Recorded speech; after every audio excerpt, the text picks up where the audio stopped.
Selamat pagi Bu. Iya, pagi Bu.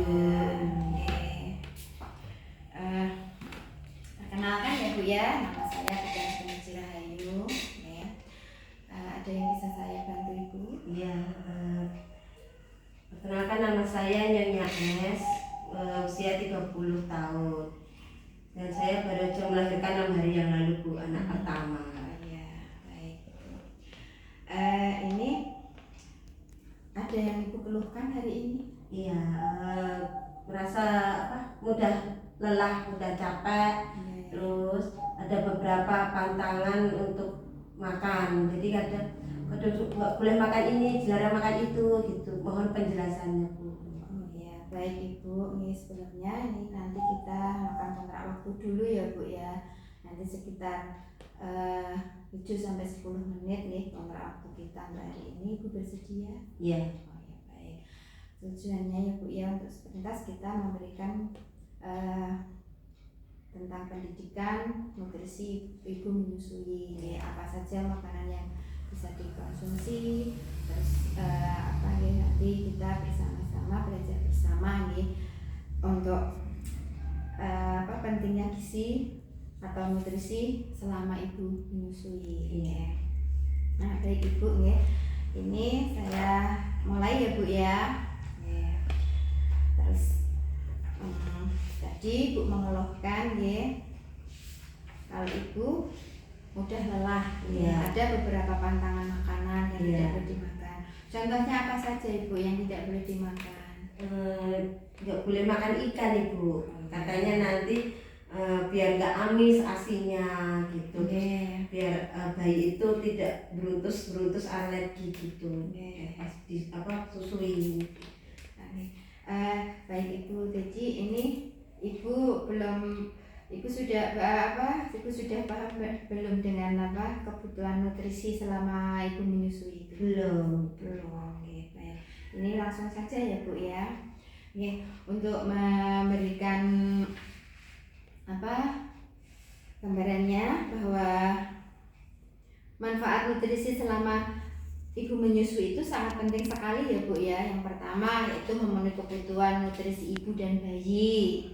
Yang kedua menunjang tumbuh kembang bayi. Yang ketiga mencegah anemia, kemudian malnutrisi pada ibu postpartum itu ibu yang masa nifas ini Bu. Jadi kebutuhan nutrisi saat menyusui itu sangat penting sekali. Jadi ibu harus memenuhi nutrisi itu selama ibu menyusui. Kemudian kebutuhan energi saat ibu nifas itu sangat berarti Ibu harus tercukupi selama 6 bulan pertama itu, karena ibu kan harus memberikan ASI secara eksklusif, ASI saja tanpa makanan tambahan ataupun minuman pengganti.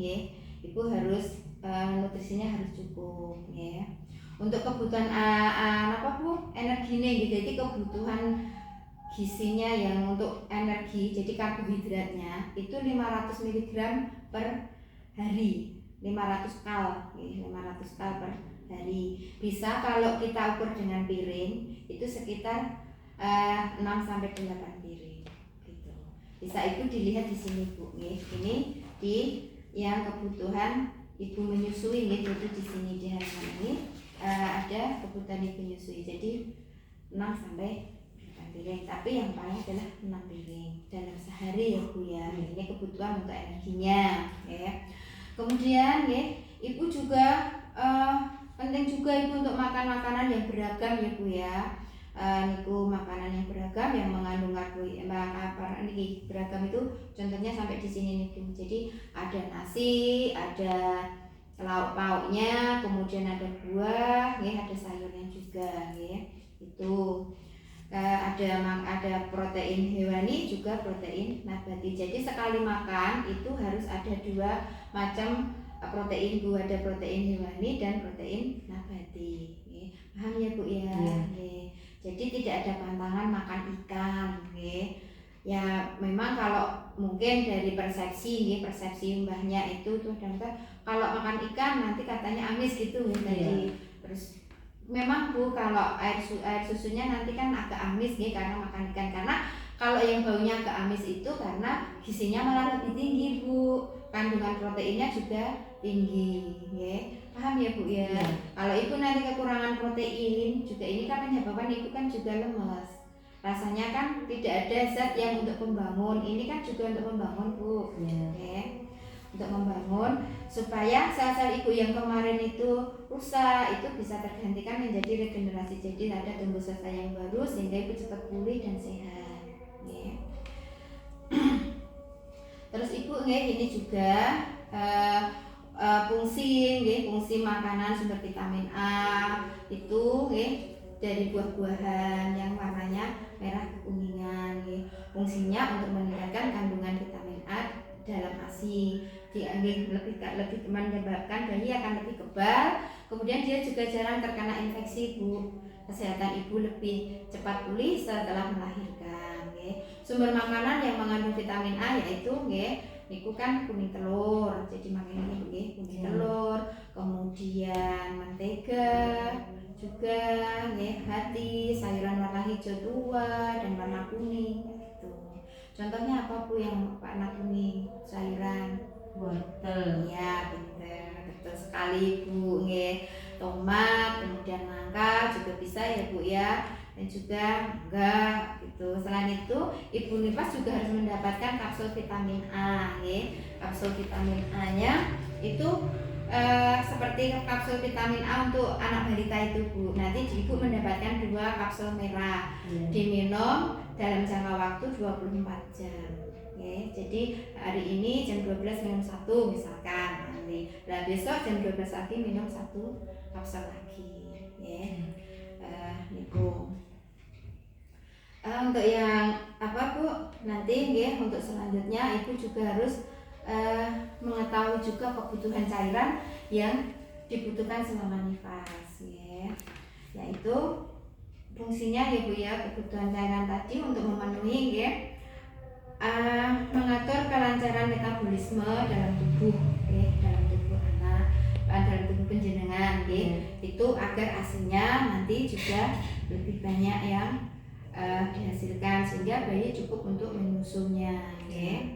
Ibu itu kebutuhannya yaitu semua Bu sekitar 8 ini dalam air putihnya itu 14 gelas per hari Bu di bulan pertama, dan 12 gelas per hari atau 12 gelas per hari pada bulan kedua.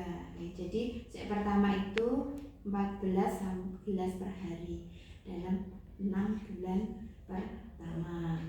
6 bulan ke depan setelahnya ibu selesai ASI eksklusif, ibu bisa hanya 12 gelas. Karena apa? Bayi kan sudah mendapatkan minuman atau makanan tambahan atau pengganti, gitu.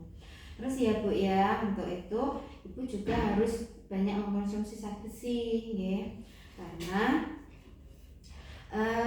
masa nifas itu dibutuhkan kenaikan sirkulasi darah, dan sel, sehingga ibu itu harus mengkonsumsi tablet tambah darah, untuk menambah sel darah merah yang ada dalam tubuh penjenengan. Ibu tetap sama mengkonsumsi tablet tambah darah itu 1 butir per hari selama 40 hari Bu. Selama 40 hari. Jadi selama masa nifas setiap hari harus minum tablet tambah darah. Kalau waktu hamil dulu 90 tablet setiap hari selama 3 bulan. Kalau ini selama 40 hari, jadi selama masa nifas itu. Kemudian Bu, contoh kita bisa memberikan mungkin contoh menu sehari-hari seperti ini. Nanti kan bisa dibuka bukunya. Ini bisa dengan ganti-ganti Bu. Bisa ikan, bisa ayam, bisa hati, bisa yang lainnya tapi ini menu kacang-kacangan tidak harus berbentuk tempe atau tahu. Bisa juga ibu menyampaikan di kacang yang sudah digoreng, kacang tanah digoreng, atau dengan kedelai goreng, itu tidak apa-apa Bu. Jadi nggak harus dalam berbentuk tempe atau tahu, itu enggak. Jadi bisa masih berupa kacang-kacangan. Bisa kacang yang di bumbu kasih kelapa kayak gitu, namanya sayur rolo apa kayak gitu ya Bu ya. Ini contoh makanannya yang beragam. Ini disusun, ini dikasih piring, kasih ini satu tambah ini kayak gitu sayurnya kayak gitu. Udah paham Bu? Ya. nggih, nanti jadi tidak ada pantangan ya Bu ya. Terus ya Bu ya, kita niku nggih, kalau kita nanti tidak ada pantangan, kalau kita berbantang nanti produksi ASI ibu itu juga tidak maksimal, sehingga bayinya juga tidak puas dalam menyusu, ibu juga cepat merasakan lelah. Jadi rasanya itu badannya rasanya sakit semua karena tidak ada pergantian sel Bu, tidak ada pertumbuhan sel baru, tidak ada penggantian karena kekurangan dari zat gizi yang ada pada makanan yang jenengan pantang tadi. Paham Bu? Iya. Itu ya Bu ya, kita kita sekilas review nggih. Jadi ibu harus bagaimana tuh selama menyusui? Nutrisinya terjamin Ya. untuk zat karbohidrat itu antara 6 sampai 8 piring sehari porsinya. Untuk protein dari protein hewani, protein nabati juga terpenuhi. Selain itu sayur dan buah-buahan. Jadi tidak ada yang Pantang. Ya. Nanti bisa nanti kan kita bersama-sama ya Bu ya. Jadi biar nanti bisa bukunya ini kita bawa kita kasihkan ke saudara, belajar bersama. Oh kalau ibu hamil, ibu menyusui, ibu hamil itu tidak ada pantangan kecuali kalau bermasalah. Jadi kalau jenengan tidak bermasalah, tidak ada hal-hal yang untuk berpantang, jadi tidak bisa berpantang. Ya. Oke, terima kasih Ibu. Ada lagi yang mau ditanyakan Ibu? Ya, cukup, terima kasih atas penjelasannya. Oh iya. Saya rasa cukup ya Bu pertemuan kita hari ini. Bisa kita sambung lagi di lain waktu. Ya, terima kasih. Ini Bu bukunya. Selamat